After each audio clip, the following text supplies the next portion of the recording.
hydrated, kids. Good morning, after evening, my beautiful people. I don't need that. Good morning, after evening, my beautiful people. My name is All Night, and Metroid Prime 4! Wait, sorry. This is an Ultraman Rising review. I really hope that the Venn diagram of Metroid fans to Ultraman fans is a circle, because we need to talk about the latest addition to the Tokusatsu Western takeover known as Ultraman Rising. In the continuing efforts to make Tokusatsu a much more accessible genre of entertainment to get into in the West, we have Ultraman Rising coming to you exclusively on Netflix. Movie just came out last week, and I wanted to step in and give you my thoughts on Ultraman Rising as a newly indoctrinated Ultraman fan. I want to say it did start with playing Gigabash and covering that game on this channel and seeing the crossover content and seeing all of these Tokusatsu icons, kind of capstone Tokusatsu icon there ever was. I have dabbled into all of them officially. Started my way down with Godzilla, grew up with Power Rangers / Super Sentai, recently got into Kamen Rider and have been loving the heck out of Kamen Rider Geats. But when it came to Ultraman, that was the one that I'm just super late to the party for. I've been trying to do my duty of sort of catching up on essentially what Ultraman is and, trying to find the best Ultraman content to consume as of late. And boy howdy, can I not recommend Ultraman Rising enough. Before I dive too deep into the review, as always, folks, thank you so much for clicking on this video. Definitely like the video, show the algorithm some of that love, and if you could and you're new here, please do consider subscribing. I guess I am officially a Toku tuber now, where I thoroughly enjoy covering Tokusatsu content on this channel, whether it's news or entertainment. I also do video game stuff. I'm a big gamer, and I love covering the news in that space as well. But if you even are remotely interested in Ultraman, video games, just general Tokusatsu, subscribe, stick around for more, and please help the channel get to 5,000 before the end of the year. It is because of you and your reaction to some of the content that I have made on this channel that has given me my first YouTube paycheck ever, and I never thought I'd ever be able to say that I got paid to do a YouTube video before. I guess the next milestone is going to be sponsored for something. God help whoever chooses to sponsor this channel. But either way, I cannot thank you all enough for the love and the support. Let's make it to 5,000 before the end of 2024. Back to the review. Ultraman Rising is the latest Ultraman reboot to hit the States. And those of you that have seen Shin Ultraman, the tone and the expectation of a movie like Shin Ultraman versus Ultraman Rising is vastly different. Directed by John Aoshima and Shannon Tyndall, this movie is, again, a much more simplified, snack-sized introduction to what Ultraman is, what Ultraman represents, and what the franchise is full of at the end of the day. I've only, explored a couple of episodes of Ultraman Z. I'm 5 episodes into Ultraman Blazar, and I'm loving the hell out of that. We respect the giant space monkey. But with delivering Ultraman to a animated style was definitely an interesting take, because when it comes to Tokusatsu, and what makes Toku is essentially the translation and the key word of what Tokusatsu actually means in Japanese, which mostly comes back to special effects. As we all know, the Toku genre is full of people in rubber suits using practical effects and some digital effects to give off and express these crazy and wacky stories, typically involving monsters and superpowered heroes. And Ultraman is just one of the many Toku icons of the industry that has been around for ages. So to see the latest attempt be an animated feature, I gotta say, I was definitely interested on how they would translate what we love about Tokusatsu, the ridiculousness of Power Rangers, Sentai, Kamen Rider, and condense that down and express that in animation. That's not an easy task. In doing some minor research for this review, I finally saw that ILM did some of the animation work for this movie, and goddamn, am I not surprised ILM blessed this movie with their talent. Because this has to be one of the most beautiful movies that I have ever watched, second only to the Spider-Verse films. And the Spider-Verse comparisons, unfortunately, will not end there. Ultimately, at the end of the day, if you want a nugget-sized review of this movie, it is just as approachable and just as consumable as the Spider-Man Into the Spider-Verse movies if you have no idea who Ultraman is. It is an amazing, family-friendly movie that caters to all ages in some aspect, and it is a very, again, a nice, simplified take on the character that doesn't require too much background to understand what the heck is going on. If you even have a lick of background Ultraman knowledge, you will get some nice references here and there. But again, no prerequisites, no homework to do. You can jump into Ultraman Rising and just enjoy a good time and a good story from front to back. Talking about that story, what the heck is Ultraman Rising about? Our story stars Ken Sato, a young Major League Baseball player. He went to the States for a little bit and is just now returning to Japan to continue his work as a Major League Baseball player and also as the superhero Ultraman. Couple monsters are attacking the city here and there, and then all of a sudden, amidst one of these giant monster attacks, he comes across a kaiju egg, the first infant kaiju that has been spotted in years. And the baby monster has imprinted on Ultraman and considers him her mother. Through wacky shenanigans and familial bonding, Ken must learn to juggle what it means to be a superhero and a parent. Through themes of the indomitable human spirit and family matters at the end of the day, Ultraman Rising finds a perfect balance, of superhero giant monster action and a family story at the end of the day. Going into this movie, I was almost a little afraid that the movie would borrow quite a lot from tokusatsu storytelling sensibilities, where in your typical Kamen Rider and or Super Sentai storyline, it's usually monster of the week, and very episodic. I was worried that that would translate well into a movie, but they approached Ultraman Rising very differently. This is very much so a family-styled film, and it also is a bit simplified when it comes to that. Ultraman Rising is not exploring complex themes, it's not Citizen Kane, and that's not what it's looking to be. You can guess where the story is gonna go from the very first steps it makes, which is not a bad thing. But I highly encourage you, if you are new to Ultraman, know little to nothing about who the character is or what the character is, again, you can jump into this movie with fresh eyes and not be intimidated by background lore and this crazy complex story. This is like, I don't know, the Iron Giant, but in reverse, you know what I mean? Which, come to think of it, the Iron Giant, when you really like squint and you look at him, you got the Superman kind of inspiration. You squint really hard and you look at the Iron Giant, then you look at Ultraman, and it's like, I've never made that comparison before, but that opens up a whole different can of worms that I don't have time to talk about. But again, while the story is simple, it is still very enjoyable and very heartfelt. And I must emphasize that the entire cast does a phenomenal job of their line delivery and just selling the emotions of these characters. Even looking at the voice cast themselves, I'm not seeing any crazy A-list actors that everyone's going to know instantly.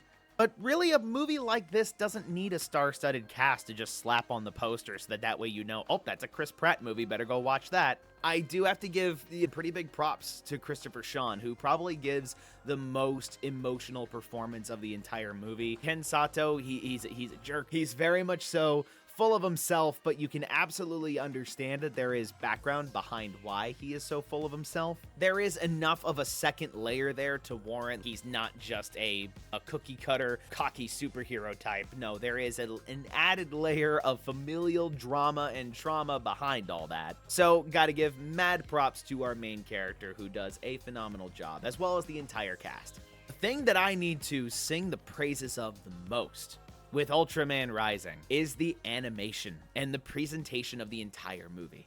Again, as soon as I knew that ILM was behind this, it all clicked, finally. Because from the opening frames of the movie, you can honestly take a singular frame from almost every major scene of this movie, and it is an art piece in and of itself. There are some shots in here that, dear God, the immense quality of this art style cannot be understated. I started this review with the comparisons to Spider-Verse, and that's actually, I don't want to say it's a dishonest take, it's a disingenuous assessment of what the film actually looks like. Because I think when it comes to unique art style that's not just Jimmy Neutron 3D animation nowadays, most people will compare that to Spider-Verse, but that's not what this is trying to be. It is trying to evoke a manga-esque anime art style amidst its 3D animation, but this movie takes full advantage of high contrast, high saturation colors and framing, utilizing those colors in every single fight sequence, every single scene. Even the scenes with just the humans are beautifully framed because of the colors that they chose and just because everything looks so nice. I did not expect to get rain speckled detail in an animation of this level. Like, this is not a major spoiler here, but this shot in particular made my jaw hit the goddamn floor because of how amazing it looked. You don't get that level of detail with most cartoons and most animation because they don't need to show that much detail, but that was an artistic decision that they made that it is so damn pretty, this movie. I can't believe they pulled it off because, again, I have to emphasize here, when I think of tokusatsu, I think of something that is very traditional, right?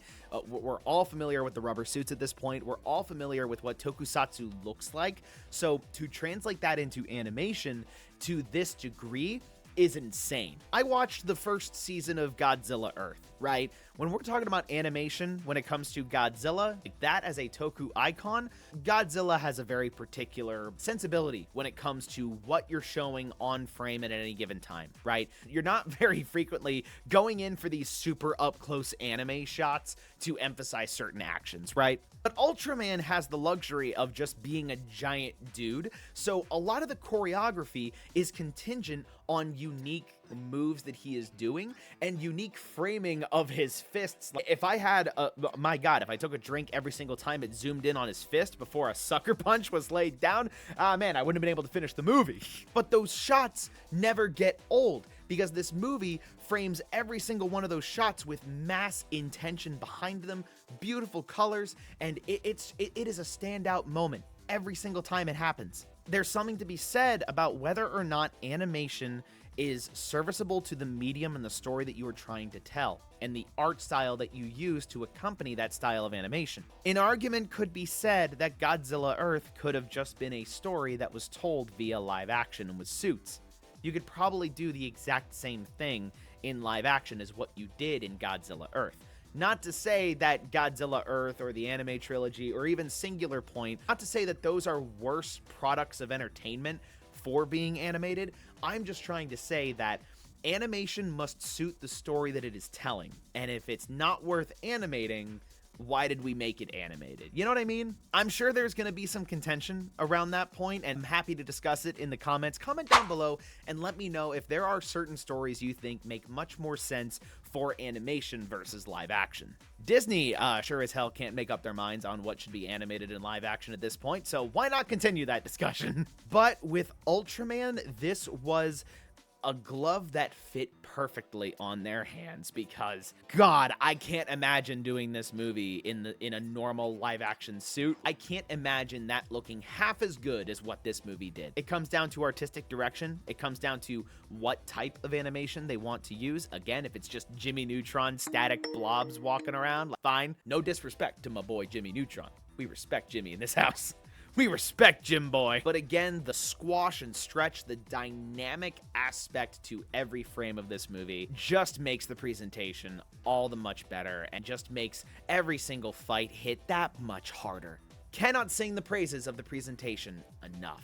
What complements the presentation is the action of the movie. Now, I want to set a realistic expectation for you before you dive into this movie. If you are a fan of tokusatsu that loves their fight scene, you just want to see those guys in those suits beating each other up constantly, temper your expectations for this movie because it has a story to tell. I'm not saying that Ultraman never appears on screen. In fact, Ultraman appears on screen for a lot of scenes. You get him in his superhero giant aspect quite frequently, but it's not always that he's beating up a monster when he is Ultraman. The crux of the movie is taking care of Emmy, the baby monster that Ultraman has stumbled across here, and he very frequently through the entire movie is in his Ultraman form for the purposes of taking care of the infant. So there is no shortage of Ultraman, or in this case, Ultra Dad, for the entirety of the movie. There's quite a lot in there, but again, he's not always fighting. But when the action does hit and you get some solid fight scenes out of Ultraman, I am beyond words. I am beyond words behind how hype some of these action sequences just overall go throughout the entire movie. And I'll get a spoiler section going in just a little bit here, but just know that, my God, they must have had massive, massive inspiration from the likes of Dragon Ball Z and most of the modern day superhero movies that we're exposed to. There is a lot of fantastic intention behind these fight scenes and why you are fighting, who you are fighting in each scene, the different characters that they choose to have these fights. Again, trying to avoid spoilers, but I cannot emphasize enough that despite their infrequency in the movie, these action sequences hit like a truck. They are so good, and once again, further enhanced by that beautiful, gorgeous animation. In closing, for my non-spoiler review here, I would say that the overall appeal of this movie is you're going to find so many families who will find this to be an insanely enjoyable movie to watch. I would actually say, somewhat controversial take here, I actually think this movie is a bit more appropriate for slightly younger up-and-coming Toku fans. Again, the movie is not very complex, at least not on the surface level. I've heard different takes on various social media that if you watch the movie repeatedly, you start to peel back the layers and see more to it, which is fantastic for a movie, if I could say that. Because very rarely do you find a movie that is worthwhile rewatching to get more out of it, and if that's the case with this movie, I'm ready for my second watch anytime now. But this review is absolutely a first impression of what I felt going into Ultraman as a newer Ultraman fan in this case, so even knowing little to nothing about the character before going into this movie, I was still floored. I still think that this is an insanely beautiful movie to even just watch in the background. Find those fight scenes on YouTube, whatever you have to do. But this movie is an amazing, amazing experience. It's not going to have you question your life at the end of the day. Again, the plot is very simple, but still very consumable and enjoyable for all ages. But it really does make me excited at the prospect that we are going to finally start seeing even more tokusatsu encroachment on the West, right? We have the success of the MonsterVerse. Now, Power Rangers has gone on an indefinite hiatus, and I am going to be talking about that very soon, so subscribe for now, and stay tuned on when that video comes out, because I got quite a bit to say about Power Rangers. But looking holistically at tokusatsu in general and its journey to the West over here, Ultraman Rising getting its foot in the door, and please go watch this movie, because you will not regret it, and I would love for them to greenlight a sequel. If Netflix can keep this up and keep up the peak entertainment that they've been pushing out lately, holy smokes, I will be keeping my subscription finally. But I'm really happy that we have something that is so approachable and so consumable. And again, it's simple, but the animation is gorgeous. The fight sequences are impactful and amazing, and I got so hyped towards the end there, and I'll get to that in a minute, stay tuned! But it makes me really happy that the tokusatsu genre and the characters that are involved in that, like Kamen Rider, like Super Sentai, like Ultraman, can see adaptations outside of Japan and be accessible to audiences elsewhere and all around the world. I love this genre with all my heart, and if we get a massive wave of new super young Ultraman fans because of this movie, then it did its duty absolutely well at the end of the day. I don't believe in number ratings or arbitrary scales or gradients or just nonsense. No alcohol required. I'm not Jeremy Johns. Get that shit out of here. No, I think at the end of the day, my word is enough, and my reaction should hopefully be enough to tell you that if you even remotely enjoy tokusatsu to any capacity, you owe it to yourself to give Ultraman Rising a watch. Do a free trial on Netflix with a new email, pay for 1 month, do what you have to, right? I don't want you paying for something you don't want to, but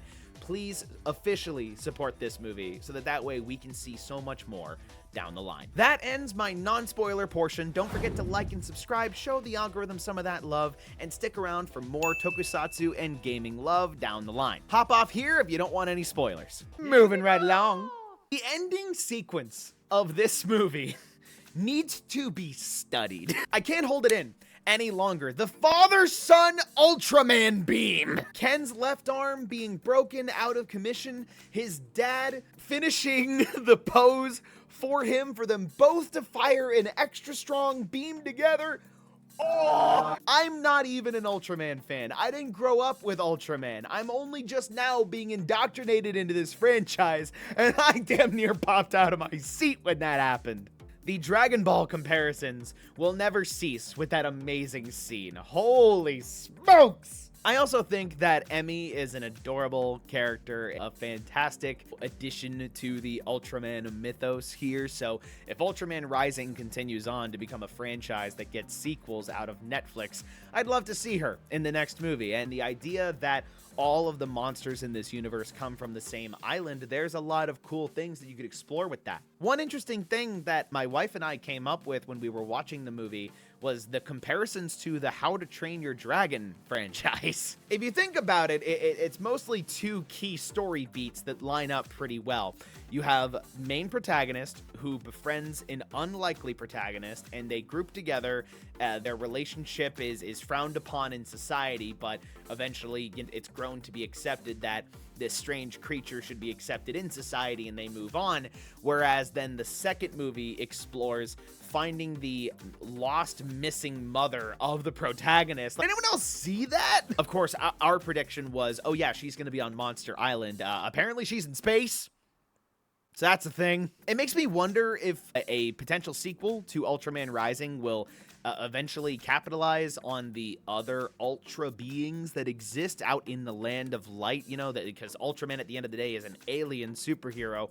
If the second movie takes us to space, I gotta wonder, how much more are we gonna explore with that? Are we gonna see Zoffy? Are we gonna see, any of these other kind of more iconic Ultraman adjacent characters in future installments? There's a lot of interesting stories you can tell with that, and stay tuned for that post-credit scene, because that shows the trajectory of what a sequel would explore if we do get that potential sequel. I also thought Gigantron was super neat. I think Gigantron is an interesting name for a kaiju, but honestly, if I've looked at the entire Ultraman iconography of various kaiju, all of their names are a little fascinating. But I thought Gigantron was super cool, and I think if you've got a movie with kaiju in it, you are behooved to not include a mecha version of that same kaiju. This movie just decided to do it all in one story, so they were just like, mecha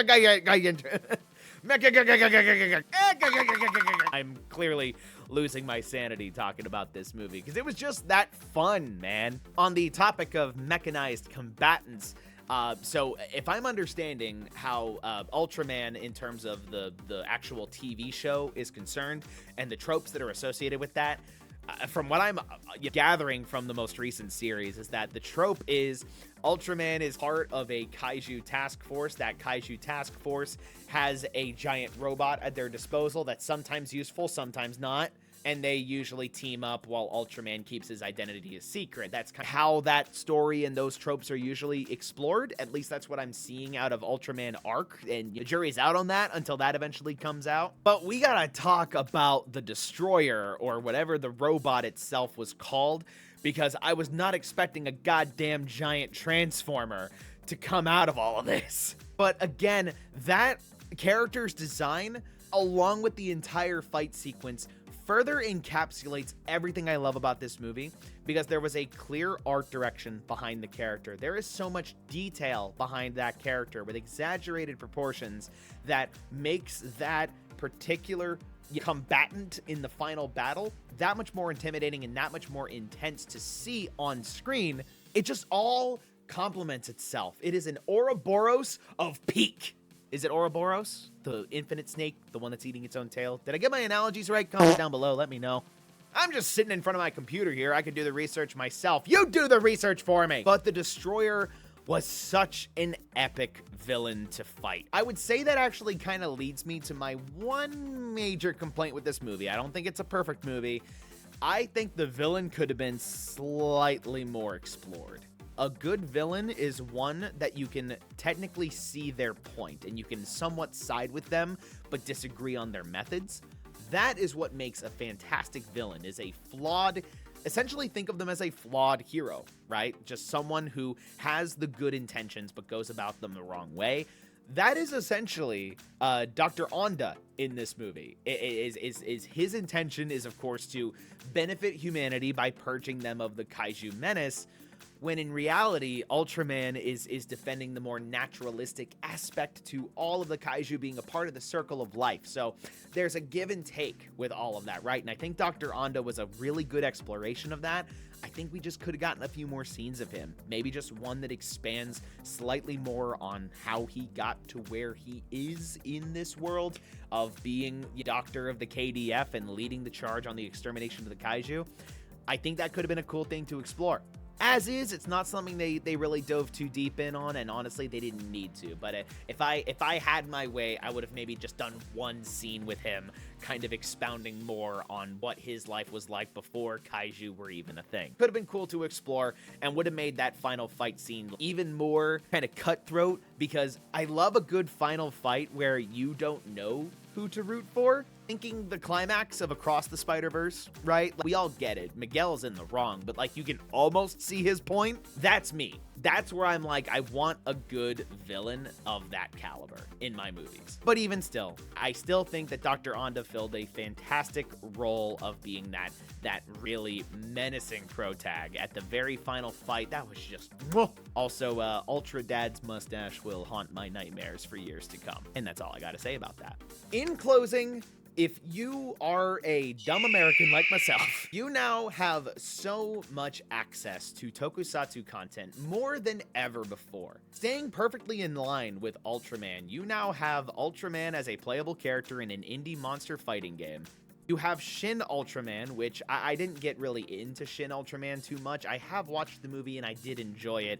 I just think that that movie is much more catered to people that have already watched a lot of Ultraman and they're, growing up. I think Ultraman Rising it's not going to explain who the heck Ultraman is, but it is a very beginner-friendly story of understanding, the themes of the franchise and who the character is. And lastly, we got to talk about the fact that Tsuburaya posts the newest episodes of the latest Ultraman series on their YouTube channel. You can go and watch Ultraman Blazar right now. Ultraman Arc is coming out in July, releasing on YouTube with an English voice cast. Ultraman is currently the most accessible tokusatsu franchise right next to Godzilla at this point. You'd be doing yourself a disservice not to give it a shot. So shoutouts to Tsuburaya for being the most accessible and open tokusatsu producers of the modern decade. We're this close, we just need a little bit more Kamen Rider localization and we will have all of the Infinity Stones. That and maybe Super Sentai. I would love to see King Oger. I